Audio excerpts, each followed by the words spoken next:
Welcome to This Explainer. Today, we are tackling a massive historical myth, the idea that ancient people either blindly worshipped their politicians or, on the flip side, just rolled their collective eyes at over-the-top imperial propaganda.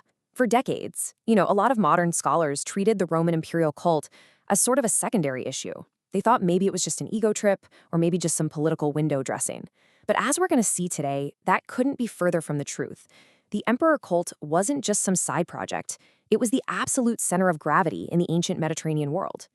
Here is what we're covering today.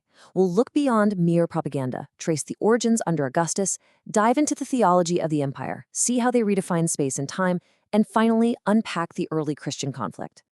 All right, let's jump right into part 1, Beyond Mere Propaganda and Understanding This Actual System of Worship. And that takes us directly to part 2, Origins under Augustus and how he went about forging an empire. So for a long time, classicists generally thought emperor worship was just this shallow political rhetoric forced onto the masses from the top down. But to understand how this deeply ingrained theological system actually started, we have to look at Octavian. And we shouldn't view him as some power-hungry megalomaniac, but rather as a really shrewd political architect trying to bring order to the sheer chaos of a bleeding, fractured Roman Republic.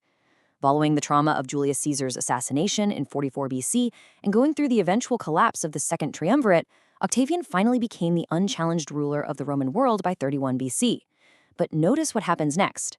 In 29 BC, the initiative for the very first imperial cult didn't actually come from Rome at all. It came from a grassroots request by the representative elders of Asia Minor, the Kaionuan. Now, they had previously supported Octavian's rival, so there was definitely some political expediency going on here, for sure. But it was also driven by genuine gratitude that Octavian had finally brought peace to the East. Now, check out Octavian's sheer political genius right here.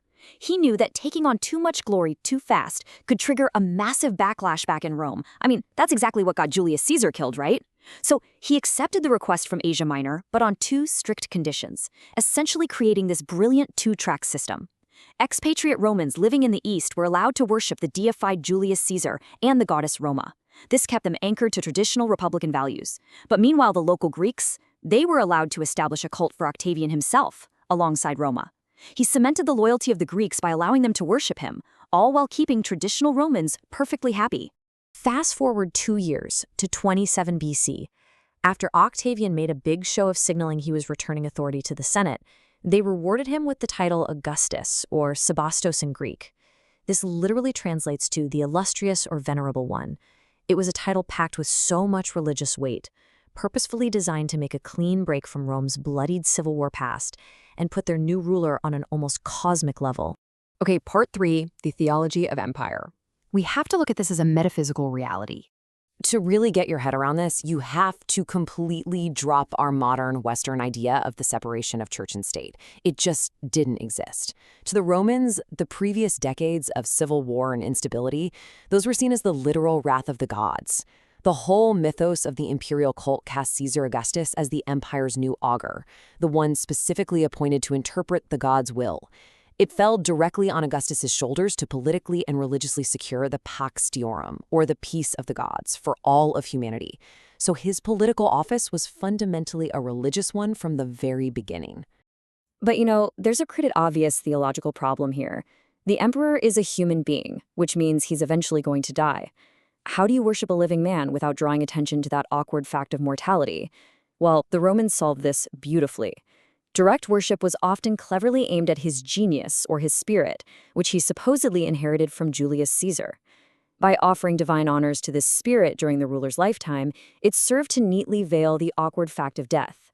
It smoothly bridged human frailty with this idea of divine, unending authority.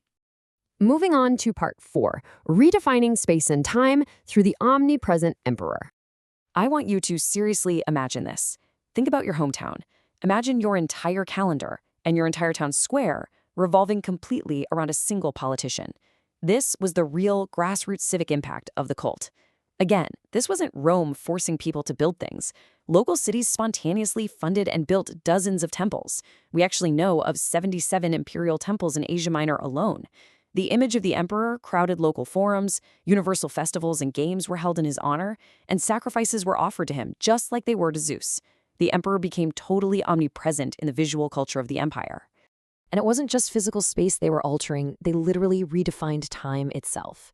On the suggestion of a proconsul, the province of Asia adopted a brand new calendar, making September 23rd, which just so happened to be Augustus's birthday, the first day of the new year. Think of this calendar shift almost like a modern culture war, where time itself was colonized to cast Augustus as the ultimate savior, ushering in this epic age of peace. It's just an incredible display of ideological dominance. Which sets the stage perfectly for Part 5, the early Christian conflict and this inevitable ideological collision. So this omnipresent reality sets the stage for a massive clash when a radical new movement pops up in the first century. Christianity was born into a world firmly under the political and religious control of Rome. Just look at the absolute linguistic irony in this decree from the League of Asia, known as the Priene inscription. It's dated 9 BC, and the text reads, quote, "A savior who brought war to an end, the beginning of glad tidings, or euangelia. On his account for the world was the birthday of the god." Did you catch that? Long before Christianity even spread, the Romans were already using the words savior, God, and glad tidings, which directly translates to the word gospel, to describe Caesar Augustus. The vocabulary used by early Christians, it wasn't just invented in a vacuum. It was directly co-opted right out of the Imperial Cult. When the followers of Jesus declared that the risen Christ was Lord and Savior of the universe, they were directly pitting their own vision of history against the utopian vision promoted by Rome. This meant that what Christians called the good news was viewed by Romans as blatant, dangerous political deviancy.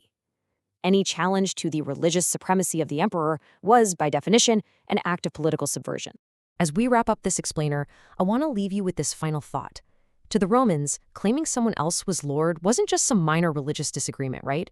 It was a direct threat to the Pax Deorum, a total rejection of the civic order, and fundamentally an act of treason that would set the stage for intense persecution and ultimately change the course of history forever. Thanks for exploring this crazy intersection of architecture, theology, and power with me today.